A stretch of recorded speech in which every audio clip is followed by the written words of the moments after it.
All right, ladies and gentlemen, welcome. Welcome to Torah Studies. This is our weekly look at the Torah portion. Torah portion this week is Vayeitzei, and we have a tremendous conversation. We'll talk about angels. We'll talk about Israel.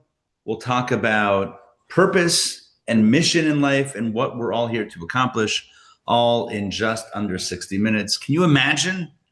Let's rock and roll. So I need to begin by kind of setting the stage for the conversation and pointing out something that if you've been following the weekly Torah portions, you probably know, and that is, and this is my opinion at least, we are in the golden age of Torah portions right now in the Torah. Like we're smack in the middle of the book of Genesis. And, we have kind of the messy, well, I don't know. We have some of the messiness behind us. Some of the messiness we're right in the middle of. But this is great. It's like we've already talked about, in previous weeks, Adam and Eve and the sin of the forbidden fruit. And we spoke about Noah's Ark and the flood that wiped out humanity. And we spoke about, the origin and the journey of Abraham. And then we spoke about the birth of Isaac. And last week, at the end of the Torah portion, we explored the episode of the stealing or the taking or the borrowing or whatever you want to call it of the blessings, where Yaakov, Jacob, takes the blessings that were earmarked for his older brother Esau, and he takes them by dressing up like him. And when his brother Esau finds out about it, his brother wants to kill him, and he has to head out of town. And his mother tells him, and his father tells him, it's time to leave. Your brother wants to kill you. Plus, it's time to get married also, and you should marry a wife from the old country, as it were. What is the old country in this context? A place called Haran in Aram Naharaim. It might be ancient Mesopotamia. I don't know. I don't have a map in front of me, but that's at least the way that it's translated. And that's where he goes. We're going to explore the details of that journey, both his leaving home in Israel and his return at the end of this week's Torah portion. It's kind of bookended.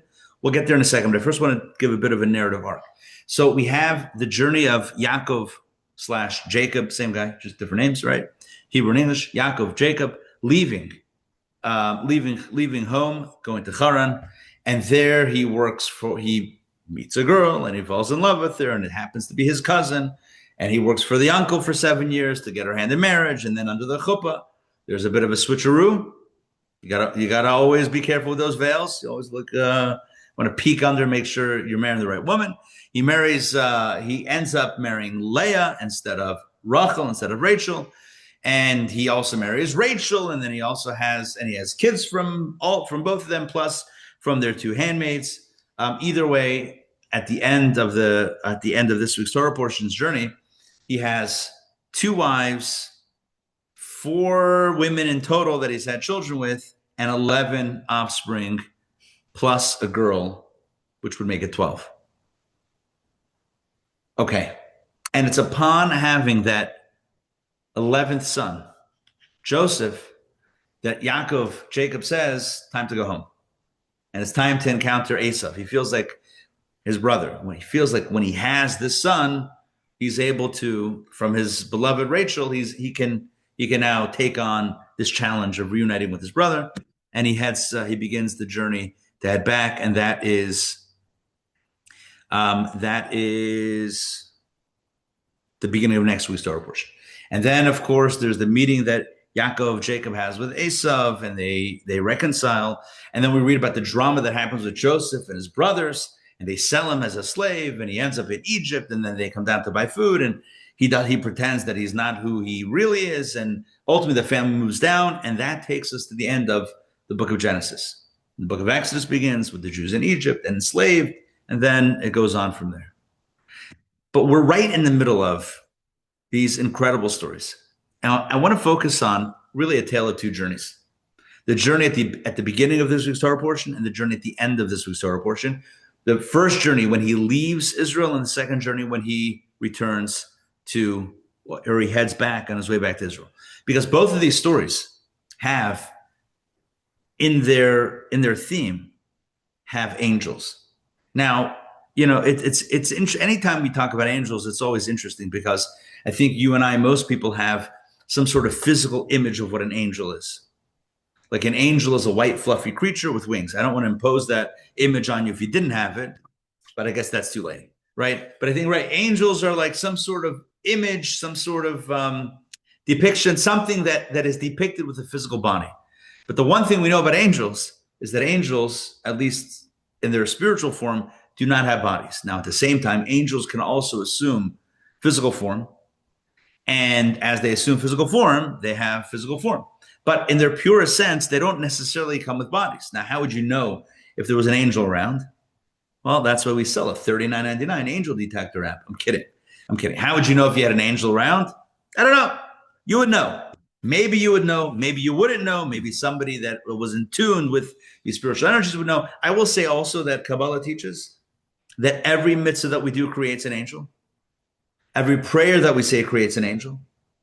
Every sin that we commit creates a negative angel. And these angels are always around us. And so, like, if somebody's a tzaddik, somebody's a really, holy and pure individual, and you approach them, I don't know that you even have to share what's going on. It's kind of, it might be kind of obvious to those that have that type of perception. Now, who might have that perception? That we can explore another time. But I'll let you in on a secret. I do not have that, so no reason to ask me. I cannot see angels. Not that anyone suspected, but I just felt like I would clear that up right at the top. So famously, as Jacob is heading out on his journey, he lies down to go to sleep. And the story goes, and it's the biblical story, famous biblical story, he lies down to sleep. And what happens? In his dream, he has a dream. And in the dream, there is angels guarding. Well, there's a ladder. The ladder, right? There's a sulam mutzav arza, a ladder with its foot on the ground. V'roisha megeh shemaim, and the top is extending to the heavens. V'hine malachi elokim olim v'yardim bo, and the angels of God were going up and going down. And the question is asked, which angels are these? Why were angels going up and down? Furthermore, why do angels need a ladder? We'll leave that for another time. Since when do angels need a ladder? And what does that mean? Angels like, I can't get up to heaven. You only got the 6 foot. I need the 6,000 feet one. I mean, like, what does that mean? It's a question to explore another time, not right now. But nonetheless, the question is asked, what were these angels going up and down? Maybe they were reconstructions. I don't know. What are some classic ideas? Who were these angels? This is an open question. Angels were leaving him when angels were with him when he was in Israel. Who were these angels? To protect him on his journey. Oh, okay. Let's talk about protective angels. According to a classic midrashic source, there were angels that were accompanying him, Yaakov, in Israel.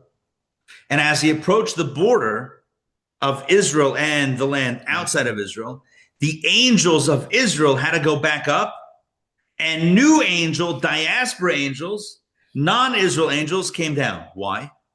Because we have a rule of thumb, and that is that Israel angels cannot go outside of Israel.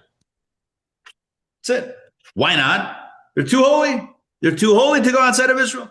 So zapped on the border, it's like, if you have electric or invisible fence, is that a thing? Right. Yeah. People have dogs, an invisible fence. And if you go outside the border, I actually don't know what happens. I'm assuming there's some sort of signal or whatever that's sent, but you can't go past that perimeter. And so the Israel angels are not permitted to go outside of Israel. And so they had to go up. And that's why he saw angels going up. And the angels coming down were the new, I'm calling them diaspora, the new outside, diaspora angels, outside of Israel angels that were coming down to accompany him. Let's read some of these sources inside. It is quite fascinating.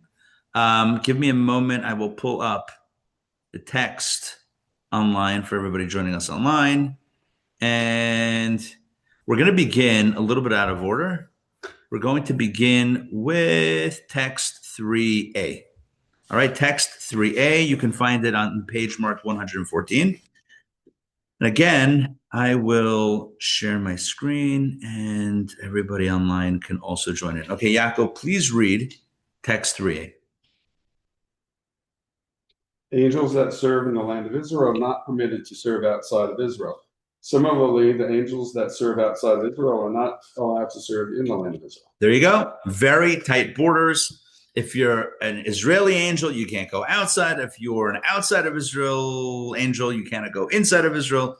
And that's it. So there have to be two different sets of angels, and each one kind of picks up or stops at the border. Now, what I want to do is go back to text number 1. Because text number 1 is the bookend of this journey.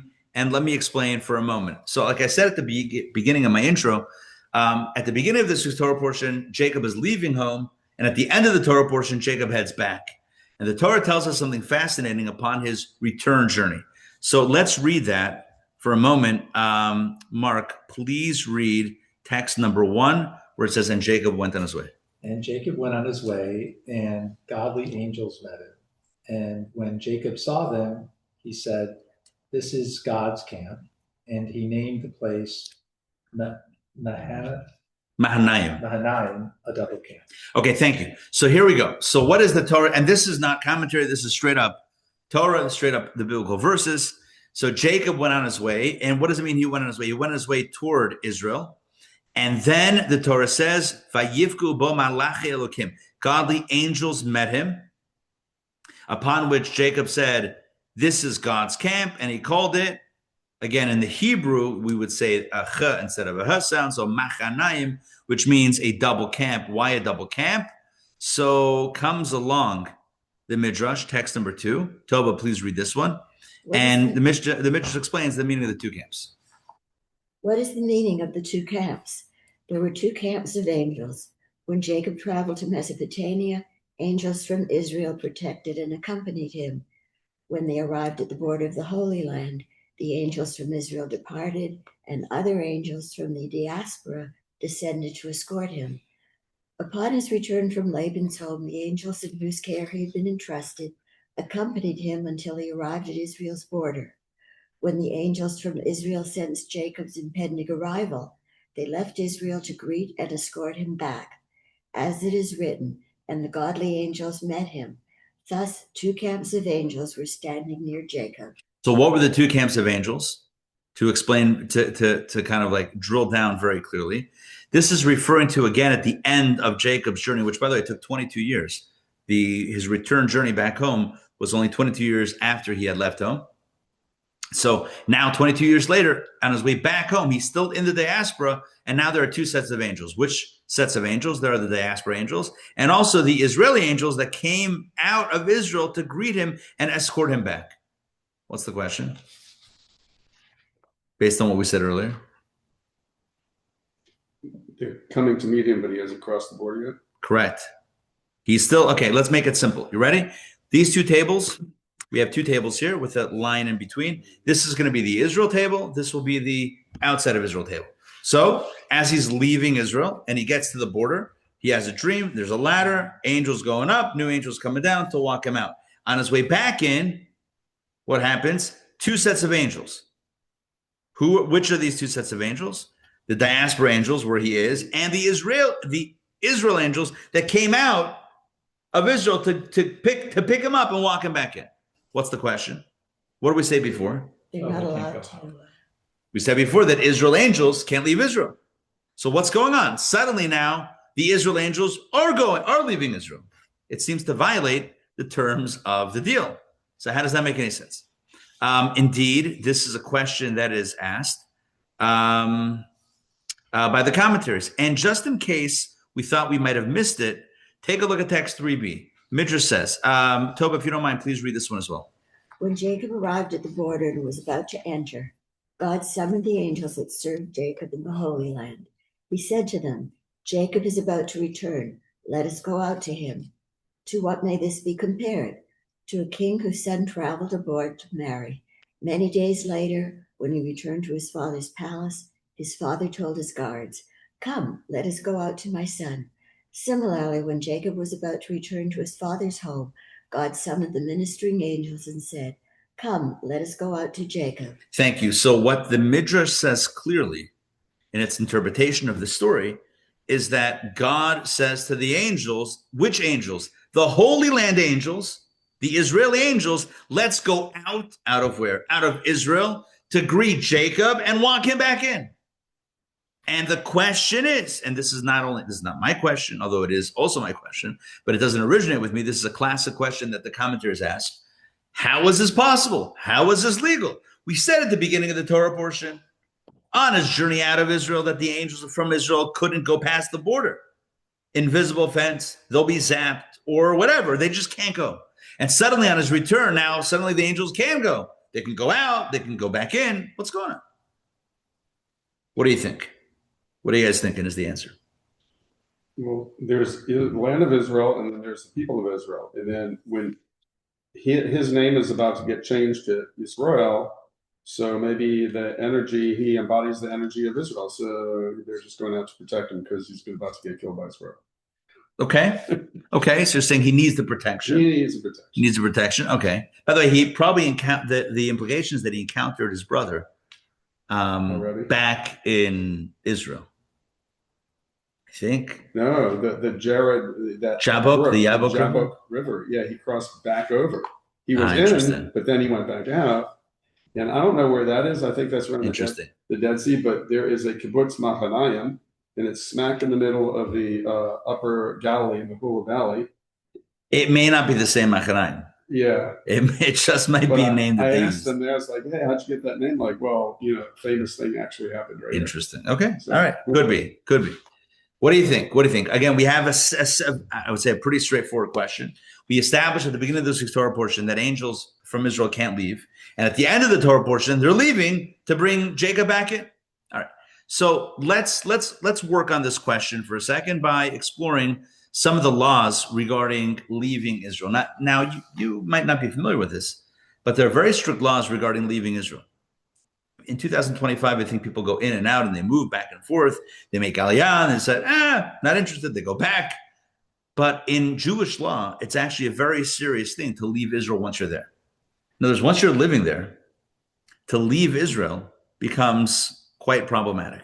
And there's only specific instances where it is halachically permissible to leave Israel. Now, if anybody has a specific question about a specific situation or about what they did or about what their family did, feel free to discuss it after the class. That's not something that I want to get into right now. I want to present the general framework as codified in Jewish law regarding leaving the land of Israel or leaving the Holy Land of Israel. So the way I'm going to do this is quoting Maimonides.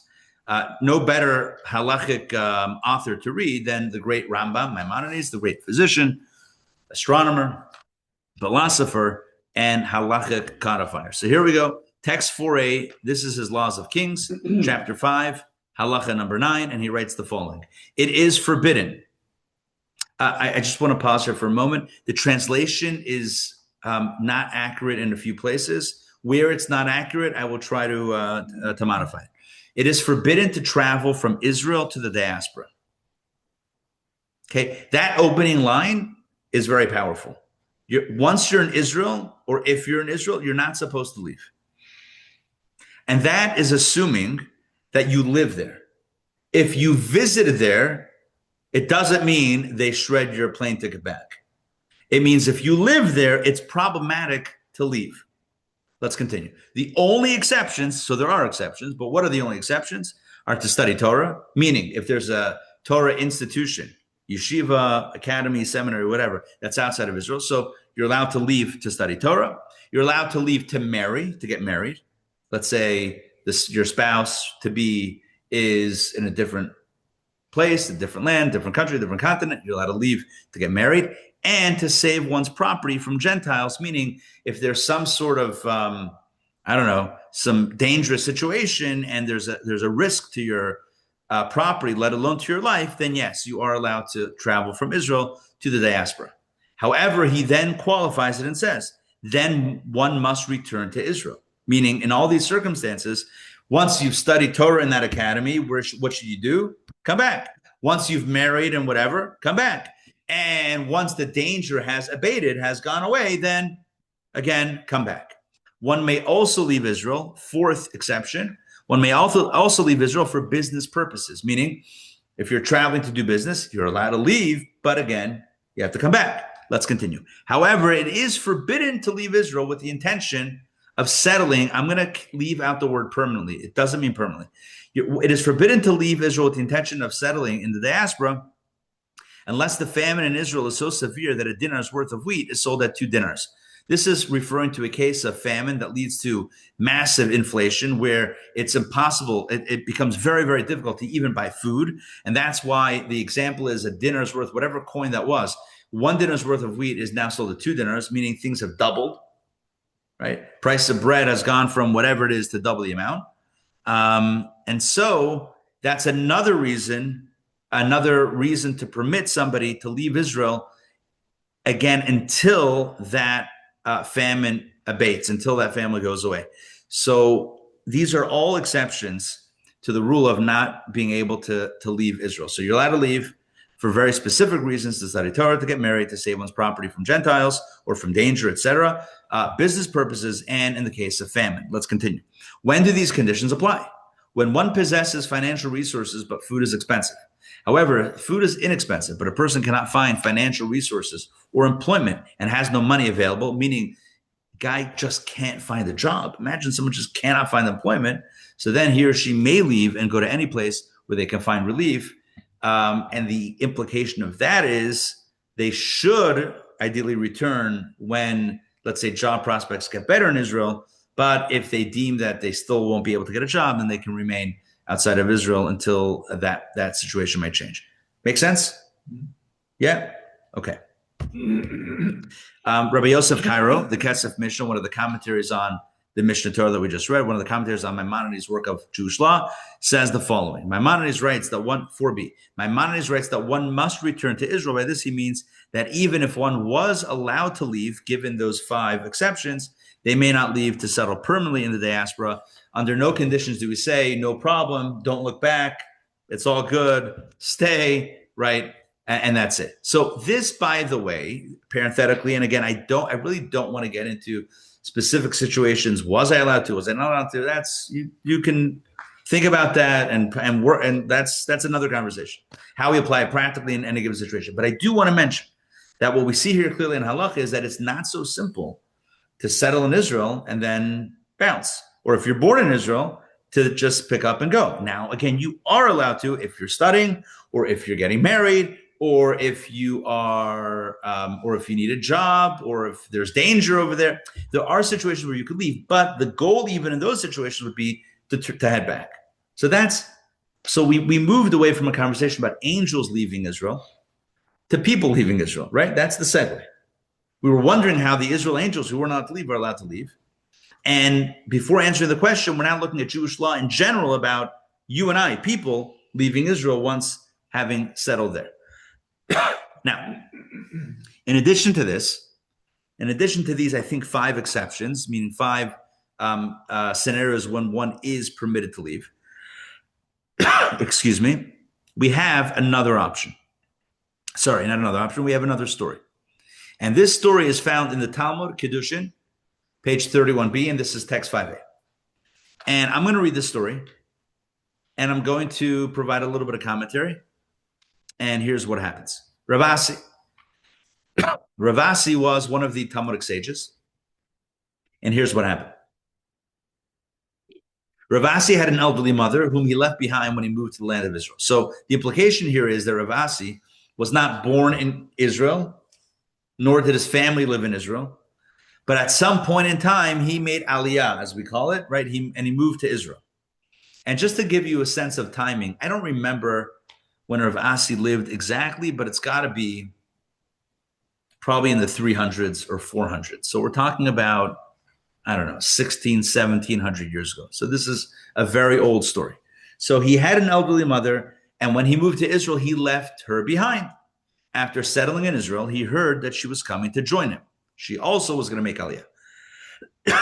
And apparently she said, you don't call, you don't write. I'm kidding. That's not what she said, but that's, she wanted to join him. So the story continues. He came to Rabbi Yochanan and asked, may I leave Israel for the diaspora? Rabbi Yochanan replied, it is forbidden. What did he ask? What did he ask his senior colleague? What did he ask? Can I leave Israel for the diaspora? He didn't explain why. So what implied in his question was, can I leave Israel? And so the answer was, absolutely no, you can't. As we said, it's for the normative answer is no. Ravasi asked, is it different if I'm going to greet my mother? Rabbi Yochanan replied, Asi, if you want to go, may God bring you back in peace. Meaning, yes, you can go. So here we have a sixth exception. And the sixth exception is if you're going to greet your mom or your dad. And indeed, this is also codified in some halachic text, text 5b. Take a look on the next page. The Meiri writes the following.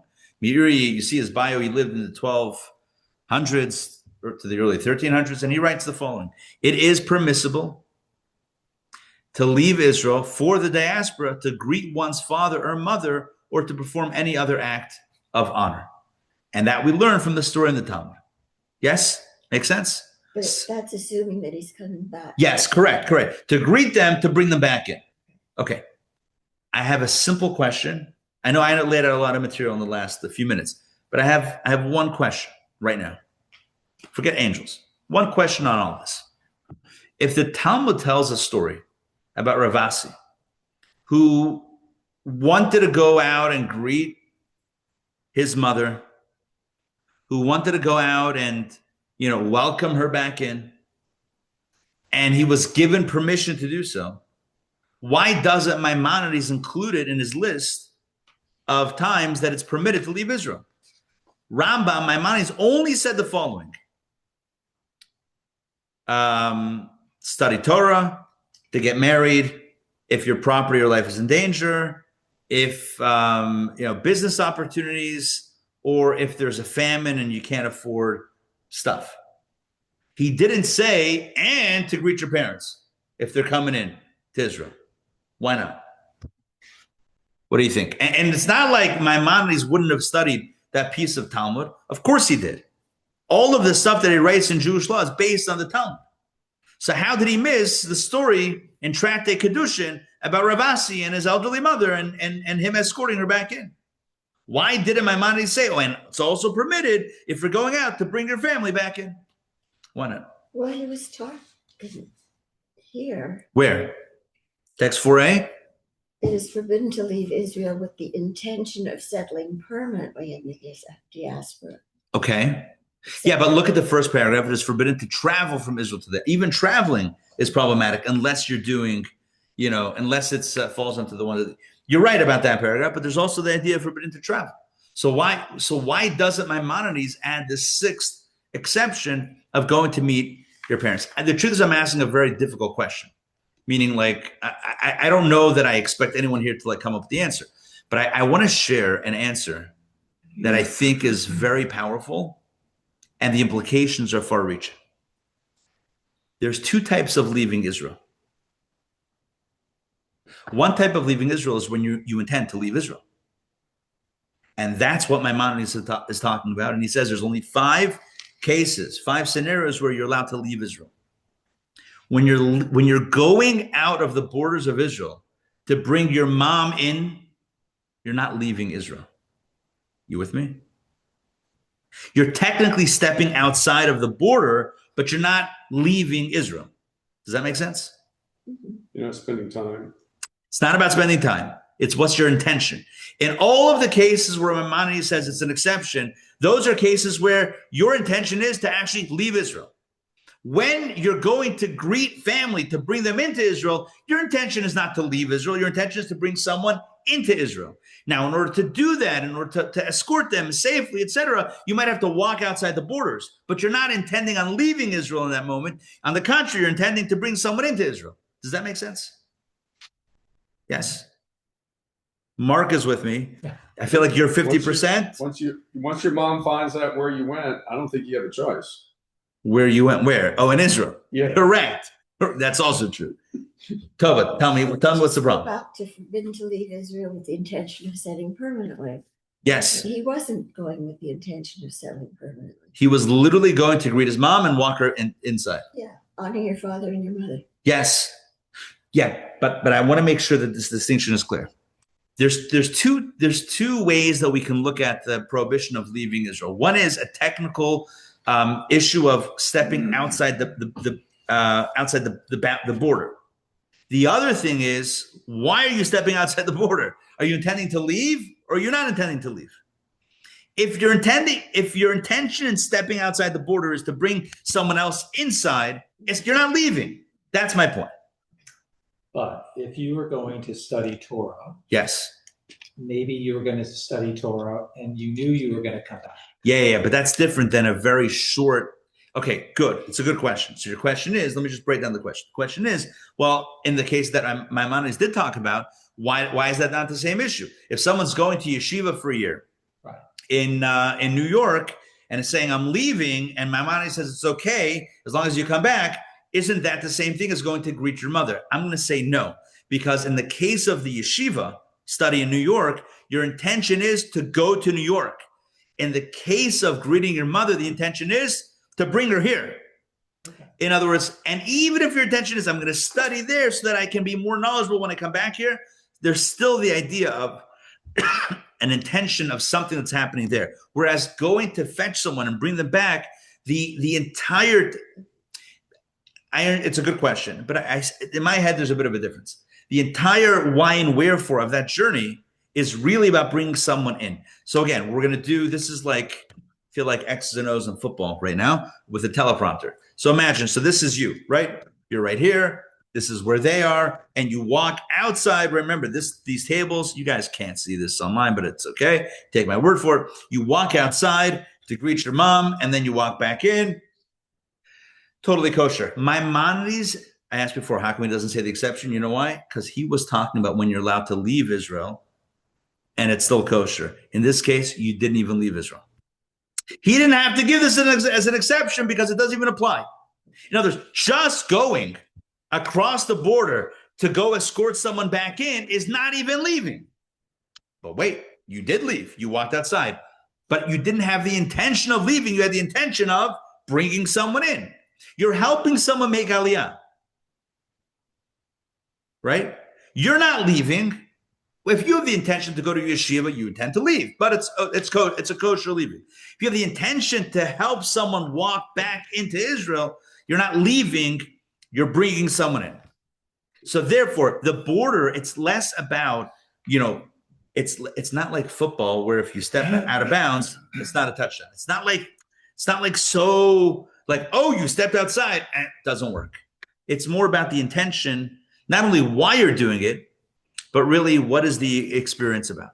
And so that's why there are 5 exceptions to leave Israel, 5 times that you're permitted to leave Israel, and then a 6th that's permitted because we consider it as though you never even left. Even though technically you did, you didn't leave. A rule that says how far you can go to greet that parent? I'm going to say no, which means, listen to this, you can fly. Yes, let's say your mom lives in New York. And you get detained and there's problems and she falls ill. You could be gone for 2 years. Right. I hear your question. I hear your question. You to stay and back the whole, no, 1 second. Imagine this. Forget like, challenges in the way. But let's use the same 2 cities. Jerusalem and New York.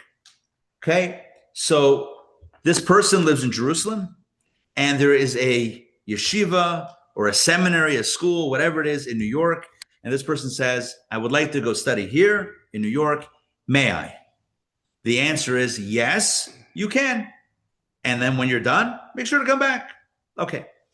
Someone says, my mother is in New York. She needs someone she wants to make aliyah. She wants someone to fly with her. May I fly to New York and bring her back? The answer is you didn't even have to ask, because it's not considered to be leaving. You're only going somewhere to bring someone in, which means you're not even leaving. You're literally helping someone make aliyah, even if they're coming from New York. So that is, that would be the distinction. As well as representing Israel in some capacity, raising money. Oh, excellent question. Excellent question. What about Public someone relations, who, yes. Scouts. What about someone running a yeshiva Yeah. in Jerusalem and they need to fundraise from New York? So the question is, can they? So first of all, we said to do business anyway, it's fine. You're allowed to go for business There's no meetings. Scouts. Not a Come problem. in to teach the kids. That's not a problem. But the question is, does it fall into this other category of not even leaving? One might say, I don't know. This gets a little tricky. I'm not sure. I'm not sure how to answer the question. It's for sure okay. The question is it like studying Torah that you're allowed to go, or is it like greeting your mother? Because you're just escorting the money, you're escorting the funds back in. I don't know. It's a good question. Diplomats, etc. Yeah, it's a good question. I think like this. I think the difference is like this. When the intention is like really, really, really about bringing into Israel, then it's like the greeting your mother.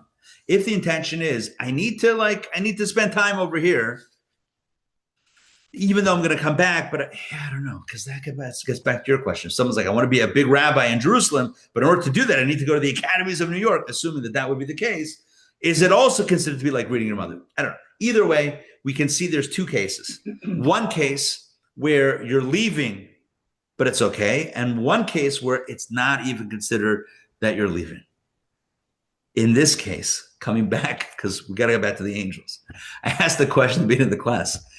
Wait a second. We said when Jacob was leaving Israel, the angels had to go up because they couldn't leave the land. And new angels had to come down. But on his way back, the Israel angels had no problem crossing the border. Well, now we know why. Because they're allowed to cross the border. They just can't cross the border to send someone out. You see the difference? If someone's leaving, okay. I mean, you might have been permitted to leave, Jacob, because you were running away from your brother wants to kill you. That would be permitted to leave Israel. So he was permitted to leave, but the angels are not going to be party to that.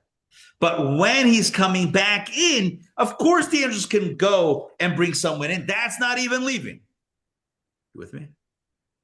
Yes? Okay. Make sense? What about Israelis who go on vacation? Put stuff in it. We have to figure out if it falls into one of those under one of those things. Now, is it to study Torah? No. Probably not. Is it to get married? No. Probably not. Well, sometimes it is. Sometimes it is. But if it's not, then it's not. If it's about business, I don't know, but it might not be. It might be vacation. Disney. I told you, we get to practical questions. It gets a little tricky. Would there be rabbis today that would say you're forbidden to take a vacation, or would they be able to somehow fit it into one of these 5 categories? I don't know. Rabbis sometimes can get creative, but it's at least important to know that it's a question, that it's not so simple once you're in Israel, once you live in Israel, to like, if you're just going for a birthright or you're going for a week and a half on a trip, okay, you never settled, you can leave, you can go and come. But if you live there, it's a little bit problematic. By the way, and I say this just in full transparency, I was born in Israel, just so you know, as you can tell with my heavy Israeli accent. I was born in Rehovot and I lived there till I was 2. Now I was too young I didn't make that decision to go and come. I'm just saying, but anyway, getting back in, individual questions we'll save till after. I have just one more question. Hey, Mom. Speaking of which, yes. I'm the one who brought you out. No, it has nothing to do with you. What about an Israeli young couple who was sent to someplace and this happened in real life, to India for shlichus? Oh, good. By the way, even right now in Atlanta, there are shlichim at AJA right down the street at the school here. Young couples that come for a few years to Atlanta, et cetera, for a few years. I would say like this, that if it's about, it's a very good question. I think that we could put that into the cat. Well, I think if it's sorry, I can't even speak. If it's temporary, like a few-year gig, then it's one thing. But I think your question is even stronger. Your question is, well, what if it's a permanent post, right? Israeli-born couple that are sent, by Chabad to open up a Chabad house in what's it called again? In India, in Mumbai. Right? It happened in real life. Of course, it happens in many places. What's the deal with that? Yeah, I don't know. We would have to see if it could fit into one of the 5. What do we have? for any other act of honor? Yeah, but that's bringing someone back in. That's what going out to bring someone back in. So would that fall into the Torah study? Are you learning, but you're teaching? I don't know. We would have to see how that fits in. Maybe we'll have to, kind of massage it into one of these other categories. But listen, it's a good question nonetheless. So back to the story about the angels we asked before. How could the Israeli angels at the end of Jacob's 22 years, how could they leave Israel to walk him back in? They're not allowed to leave the border. The answer is, of course they are. Well, they aren't, but they are to bring someone back in, because that's not leaving, that's escorting back in, which is a different category altogether. Just so you know, I'm not making this up, which it would have been pretty impressive had I made all of this up myself. Take a look at text number 6. This is from the Rebbe's teachings. And here's what the Rebbe writes. The angels from Israel left Israel to escort Jacob back to Israel. Thus, there was no prohibition against leaving, because they didn't leave. It's not considered going, it's considered coming. That's the answer. That's answer number 1. I call this the technical answer. What we're about to embark on for the last 13 to 15 minutes of today's class is what I like to call the spiritual answer, or the mystical answer. Sometimes I like to give you the wireframe of the class before the class even begins. If I would have done that, I would have said we're going to talk about a story with angels. I'll ask a question. We'll then get into a halachic issue. Then we'll give some clarity on that, apply it to our question about angels, and then we'll go deeper. We're at the point where we're going to go deeper. So just before we do that, the simple answer and technical answer to the question about the angels leaving Israel is that they didn't leave Israel. It wasn't about leaving, it was about bringing someone into Israel, and therefore it's fine. Here's a deeper answer, and the deeper answer should blow our minds. Here we go. What was Jacob doing for 22 years? What was he doing? He lived by his uncle's house. His uncle's name was Laban. He married Rachel, and Leah, and Bilhah, and Zilpah, and he had, as I said, 11, 12 kids, 11 boys and a girl from his wives. What was he doing? What was happening all this time? Making a living. Making a living, yeah. Okay. When his father-in-law, he runs away in the middle of the night. This journey begins when he runs away in the middle of the night. Doesn't tell his father-in-law / uncle. This guy was both his father-in-law and his uncle. He didn't tell him that he was leaving. And Laban runs after him and says, "What are you doing? My daughters, my grandchildren, you took them and ran away in the middle of the night." And Jacob gets on the defensive and he says, "How dare you? I worked so hard for you all these years. You mistreated me," etc. He says, "I worked day and night, and sleep was deprived from my eyes." I'll ask you a question. He was a shepherd. I'm not trying to put that, this is not a knock against shepherding, but he didn't sleep because he was shepherding? Really? Is it? I don't know. I'm not a shepherd, but I can't imagine that it's a 24/7 gig. Can't imagine. So the way Kabbalah explains this is that the shepherding wasn't 24/7. But what he was doing was, through his efforts, he was making the space around him into a holier space than it was before he got there. And how does a person do this? They do this through studying, through praying, and through doing good deeds where they are, which literally affects the atmosphere and the environment that we live in. When we study Torah, we purify. It's like a HEPA filter with one of those things. Yeah, like an air purifier. When you study Torah, you purify the air. That's why it says, by the way, and the previous Rebbe said this, I think, about the subway. When a person rides New York City, when a person rides the subway and is thinking and studying Torah, you know what happens? The actual environment, the atmosphere of the subway gets elevated. It doesn't have to be a subway. It can be wherever you are. When you pray, you're elevating the space around you. When you do a mitzvah, you're elevating the space around you. Now, there's a fantastic statement of our sages that needs to be clarified. Take a look at text number 7. This is really, really interesting. Rabbi Elazar said, Tractate Pesachim, The only reason God exiled the Jewish people among the nations was for them to be joined by converts. The Torah states, I will plant the Jews in the earth for my sake. The only reason one plants a small measure of seeds is to harvest many bushels of grain. And so what that means on a very simple level is that why were Jews exiled out of Israel historically? In order to get more, bring more into the fold. The obvious question is, what's the obvious question? It's never been the Jewish way. We've never sought to attract more and more. This makes it sound like, well, you plant a seed and so many more things grow. So you have like a few Jews in, I don't know, in wherever, and the goal is to get like 1,000 more Jews. Since when? Since when has that been the Jewish way? We're not proselytizing. We're not looking to convert. In fact, if someone says, I want to be Jewish, the first response is, you sure? Because I don't know. You got to think. You got to think about that, because it's not so easy, right? And it's historically it hasn't always been fun. So like, you typically dissuade someone from doing that. If somebody really is intent on doing it, obviously, we accept conversions, but like, it's not a thing. So what does it mean that the whole purpose of exile, the reason why Jews were by God kicked out, from Israel and sent to all other nations, is to bring more people in? We're not doing it. So Kabbalah explains the Talmudic statement a little bit differently. It's not about human converts as much as it is about the sparks of holiness that are found in all of the physical spaces around us.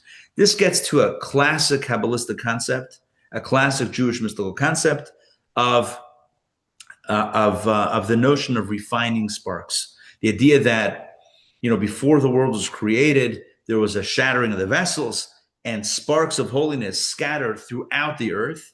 And our job is to find them, identify them, and elevate them. And how do we elevate them? It's by taking a bottle of water, saying a blessing, drinking it, and using that energy to continue on our day and do the next good thing. That's how we elevate the spark of God that we can't see, but the energy, as it were, the energy force inside the water, or inside the food around us, or inside the cookie, or inside, or even we've been discussing on the Wednesday class and the Sunday, all the classes are kind of coming together, using this table for Torah study elevates the table, elevates the energy of the spark, right? The energy of the table for a higher purpose. So our purpose in life is to really travel around, not that you have to start booking plane tickets, but it's to wherever we find ourselves to elevate the world. And that's why we have Jews in Atlanta, and Jews in Timbuktu, and Jews in Zimbabwe, and Jews in Vietnam, and Jews in South Africa, and Brazil, and Chile, Jews all over the world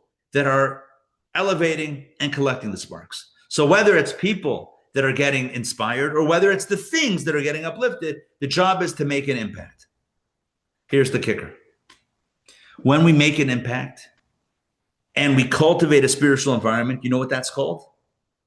I'll tell you what it's called. Oh, yes, it's called Tikkun Olam. It's the original meaning of Tikkun Olam, fixing the world, means elevating the sparks, correct? But aside from that, there's another phrase that we could use. And for that, I have to tell another story.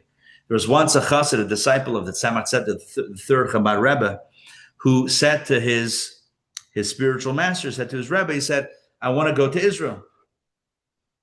And the spiritual master sensed that his soul was not destined to be in Israel. Instead, he said in Yiddish, Mach da Eretz Yisrael, which means make this place Israel. Make it Israel here. Don't go to Israel. Create Israel right where you are. By the way, that doesn't mean that people shouldn't go to Israel. It just means for this person, my pleasure. For this person, their mission was to make Israel where they were, in Russia somewhere. So what does that mean? The Talmud says, just to put all the pieces together, the Talmud says that why did God disperse us throughout the world? We were doing fine in Israel. God said, no, everyone's got to go. Why? To elevate the consciousness of all the spaces that we will encounter. And when we elevate those spaces, they become like Israel. What was Jacob doing? I circle back to my question, for 22 years by Laban, by Lavan, by his uncle. And he didn't sleep because of the sheep, no, because he was elevating the environment around him. And when he was done and it was time to go home, you know what that environment was like? Successful. What was it like? Israel. We asked the question, how could the Israeli angels leave Israel when they couldn't 22 years earlier? And you know what the answer is? Because 22 years earlier, that was Israel and that wasn't Israel. 22 years later, that space where Jacob was also like Israel. And so the angels were at home in that space as well. That's the deeper answer. The technical answer is they weren't leaving, they were escorting. That's the technical answer. The mystical answer is that it's a tale of two stories. The beginning of the Torah portion is pre-Jacob's work. Pre-Jacob's work, we can't go there. Post-Jacob's work, not the physical work, the spiritual work. After that, the angels are like, we feel at home right here as well. So why did he have to leave? Because sometimes it's still time to go home.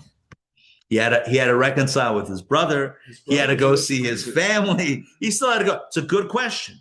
But you know what? It's also the concept of Mashiach, where we go to all of these spaces, make them Israel-like, meaning elevate the spiritual, elevate the space around us, and then ultimately, Mashiach, we go back to Israel.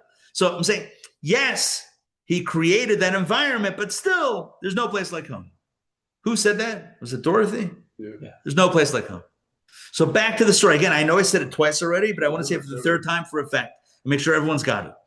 We started off the class with a question. Two stories. The beginning of the Torah portion, as Jacob is leaving, the angels have to stop. Halt. You cannot go further. You're Israel angels, and it's not Israel anymore. Okay, we got to turn around. At the end of the Torah portion, the angels come out and they greet him. They walk him back in. What happened? What changed? The technical answer, two answers. The technical answer is they weren't leaving. They were escorting. It's different. The deeper answer is because it was also Israel over there. It had the same Israel energy in the diaspora that it did in Israel, at least similar enough that the angels couldn't tell the difference, or that they were allowed to also be over there. The angels can't be in a, I'm just going to use the word secular, but in a secular, they have to be in a holy environment. They can't be in an unholy environment. But after Jacob's 22 years of work, that was a holy environment. My friends, here's the takeaway for you and I. You and I are part of that grand scheme. It sounds nefarious, but that grand plot, also nefarious. That grand vision, there we go, sounds better. Mission and vision of sending souls around the globe to elevate everywhere. Imagine if we weren't in all four corners of the earth. How would it be uplifted? How would the light of Torah reach everywhere? So you and I are part of the mission to light up our unique and individual part of the world. And I'll say this, there has been no one in human history that has had the exact confluence of personality, opportunities, places, and personality, and other people that you have. I feel like I should say that again. You are uniquely you, and no one like you has ever existed before. The places you traveled, exactly the place you traveled, no one has traveled that, taken those steps before, let alone the opportunities that you've had in those places and the people you've met along your journey. And at every turn, at every corner, every moment, there's been an opportunity, and the opportunity to uplift that space, whether it's to smile at someone or to share a Shabbat meal together, whatever it is. But to elevate that space, to elevate that opportunity, to elevate the person in front of us using our unique tools that we have, our unique personality, our unique experiences, and our unique soul gifts. One way to think about this is key fobs, right? Right. I have my car outside, or van, as it were. And if this doesn't unlock anyone else's car. And it's a good thing. Everyone's soul is specifically designed to unlock certain sparks. And God sends us on a mission, specifically tailored to put us in contact with the sparks and the opportunities that we are meant to unlock with our key, with our soul. And sometimes we wish we were someone else. It's like, oh, wow, they look like they're having a good life. And that's fine to wish that. But if we live their life, who would live ours? Mark Twain once said, be yourself, everyone else is already taken. And I think it's such a powerful message for us. And that is like Jacob. Jacob, for whatever reason, that was his mission. By Haran, he had 22 years, he had to spend elevating that space. And the angels attested to the fact that he did a good job when they came out to meet him, according to our second explanation. They stamp of approval, we're comfortable being here. You and I have been sent wherever we are, the houses, the neighborhoods, the people. It's not only physical spaces, just the specific, our work, our friends. It all comes together to provide us a unique opportunity to do something magical. And I think this Torah portion is reminding us just how magical that can be. To take a place that might have started off unfriendly to spiritual things, to Torah things, and to create that transformation to the point where it is so friendly to all things spiritual that even the Israeli angels would say, we're comfortable here. May we do our mission. May we be excited to fulfill our mission in our unique place in the world. Let's not resist. Let's not fight it.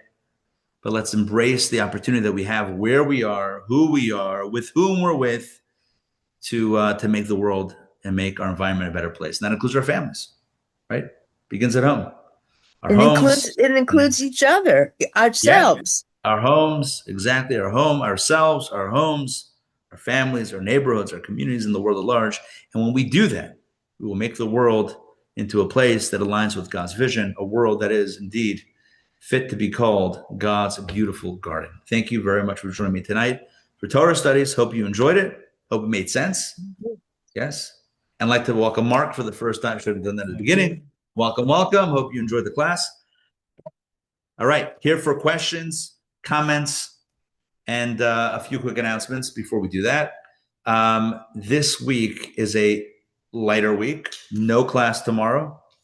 No JLI class tomorrow night.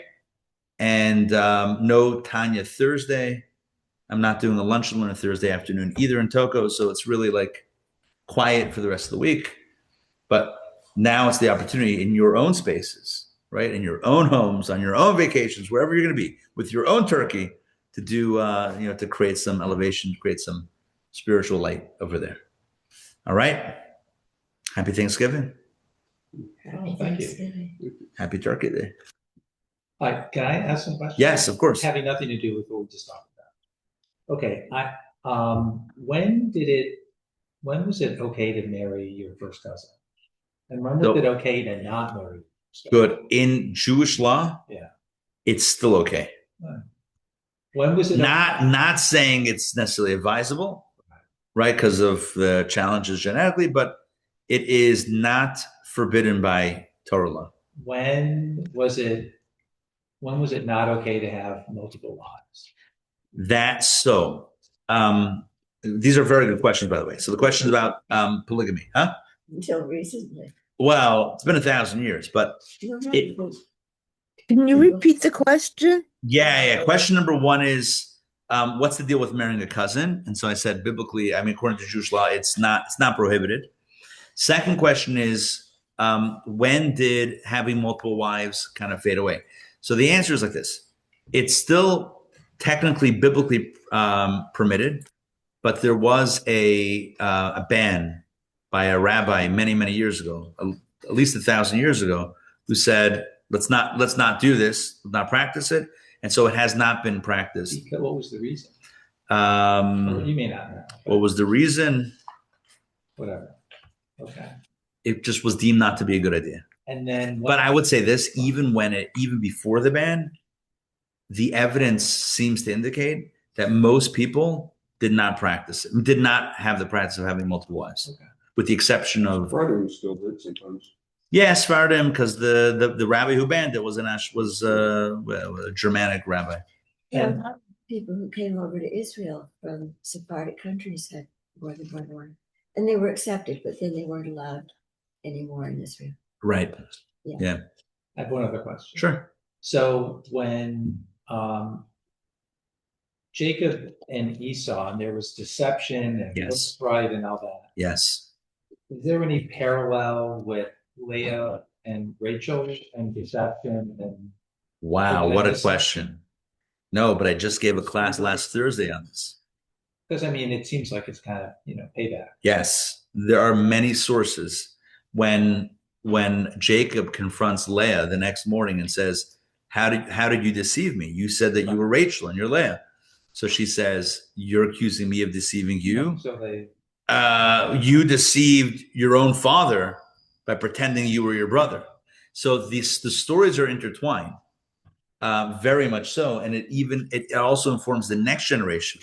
The dispute, the kind of the fight, the friction between Joseph and his brothers is based on the friction between Jacob and his wives, which is based on the deception, which is also driven by the deception that he deceived his father. So they're all connected. The best way to do this would be for me to send you a recording of the class I just gave literally a few days ago. Oh, okay.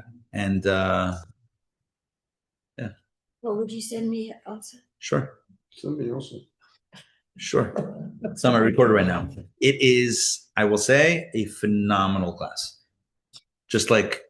But it's so funny that you're asking that question. I don't know that I've ever been asked that question before. I raised the point about that connection. I don't think I've ever been asked that straight up. Barely, but Literally. And it's like back-to-back stories, right? He deceives his brother, he deceives his father, right? And then leaves. And the next scene, he's being deceived under the chuppah. It's unbelievable. Anyway, they're all intertwined. But I don't want to say it on one foot because It's like called karma. also, you could say that, but it's there's No, more no, than it's a just karma. joke. It's a joke. I know. Mom, actually, your mom. That's actually my mom. Yeah. It's not someone who goes by the name mom. It's actually my mom who lives in Pittsburgh. Anyway, all right, good. Makes sense. Okay. The one last thing, Yeah. So we're kind of like all shluchim, and we're sent out to the farthest corners of the world, Or wherever our journeys take us. Just bring the light. And as a race, as a planet, we are on the furthest fringe of the Milky Way. Like, we're not in the middle of anything. We're on the farthest edge of the whole galaxy. So I don't know if there's life on other planets. A lot of people say there are, but this particular one is not a centrally located planet. This I don't know. All I know is that what Judaism, specifically Kabbalah in this context, teaches us, which is wherever you are. Oh, that's literally the title of today's class. Wherever you go, there you are. Meaning there's something to do right there. Mm-hmm. Oh, I'll end with a story. I know I ended already a while ago, but I'll share one more story. I love this story. There was a Chabad women's convention, I don't know, a few decades ago in, I think it was Detroit. And Sunday afternoon, so it was over the weekend, and Sunday afternoon or Sunday, there was a blizzard in New York. And a lot of the women that came from New York, they couldn't fly out of Detroit. And they had to get back to their families and get back to their jobs for months. So there was a little bit of a panic. And, the Rebbe was alive and answering questions. So they sent a message to Chabad headquarters in 770 Eastern Parkway in Brooklyn and said, that there's everyone's anxious because they're stuck in Detroit. And the Rebbe's response was, you're never stuck anywhere. Wherever you are, it's where you're meant to be. Figure out your purpose there, and then you'll be able to leave. Meaning, you're not stuck. Stuck implies there's no reason why I'm here. Like, we think we're stuck. Meanwhile, God, who's orchestrating everything, says, I need you here. We're flying to LA, and we find ourselves, rerouted to Wichita, Kansas. Guess what? If you study a little Kabbalah, immediately, not alarm bells, but immediately, like, your antennas go up, like, there's something that I need to do over here. Someone I need to meet, something that has to be done, there's something that requires my attention right here. It's a wonderful way to live. There's no mistakes, no accidents. Everything is being guided purposefully and intentionally by God for a higher purpose. It's a really beautiful way to do it. We think we might be in a crisis, but I found out that once it's just another situation set up, and as soon as we learn the lesson, the situation will resolve itself. The Rebbe said Or to get worse. Who was it? Simon Jacobson, maybe? When his father was in the hospital and he asked a blessing for, healing for his father. He said, when your father fulfills the mission for why he was sent to the hospital, we'll be able to get out. So he immediately asked all the Jewish doctors, would you like to put on tefillin? Yeah. It's an incredibly elevated way to live. The alternative is to live with such a, I don't even know what the right way to express it, such a low level way of thinking. Like, I'm in control and I know where I need to be. And if I'm not exactly where I need to be at the time, I'm upset. Meanwhile, this way of living is like, there's a larger picture. I'm being guided. I can still make decisions, but if it doesn't work out, that's God clearly, letting me know we need you here. Great. All right, ready to go. Till the next time. Anyway, all right, that's it for today. Good to see you guys. Thank you. Good to see you, Mark. Good to see everybody online. Have a wonderful holiday.